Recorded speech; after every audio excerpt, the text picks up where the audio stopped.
நீங்க அமைதியா பார்த்த விஜய் இன்னைக்கு பார்த்தீங்கன்னா, கூட்டங்கள்ல வந்து ஆர்ப்பரிக்கின்ற பேச்சு பேசுறாரு. தயாராயிட்டு தான் வந்திருக்காரு. ம்.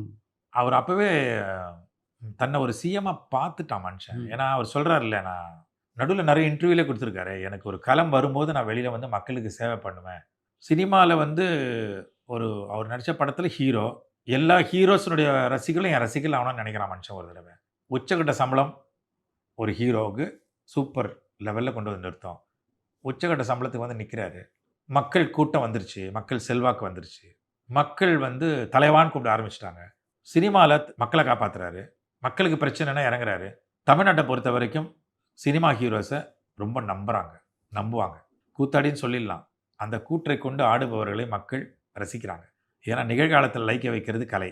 எந்த கலையா இருந்தாலும் நிகழ்காலத்தில லயிக்க வைக்குது. தமிழ்நாடு வரலாறு எடுத்து பார்த்தாலும், சினிமா ஹீரோக்கள் ஆளுமைக்கு உகந்ததா உட்கார்ந்திருக்காங்க.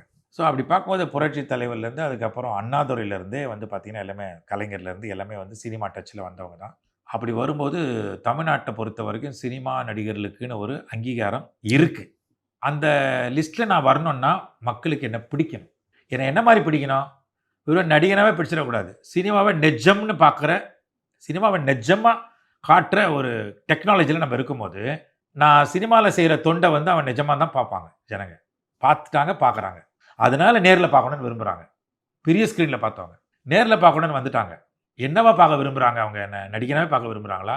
தலைவனா பார்க்க விரும்புறாங்களா? தலைவான்னு கூப்பிட்டாங்க. அப்ப தொண்டனா மாத்தணும். அடுத்தது வந்து முதலமைச்சர், முதல்வரா ஆக்கணும்னு பார்க்குறாங்கன்றத அவங்க சொல்றாங்களா?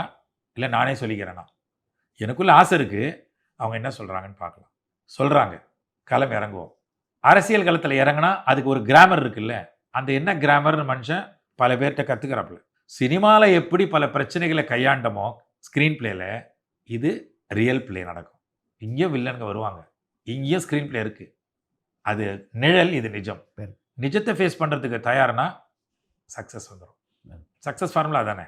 அதுக்கு காலம் கைகூடி வரணும். எனக்கு பொறுத்தவரைக்கும் நான் நெறைய மீட்டிங் அவர் பேசுறதெல்லாம் பார்க்குறேன்ல. இப்போ பார்க்கும்போது, இன்னொருத்தர் முதலமைச்சரா வரக்கூடாது. நீங்க முதலமைச்சரா வரக்கூடாது அப்படிங்கிறத விட, நான் முதலமைச்சரா வந்து உட்காரணும் அப்படிங்கிற விஷன் தான் ஸ்ட்ராங்கா இருக்கு. ம். அது பிரபஞ்சம் ஹெல்ப் பண்ணும்.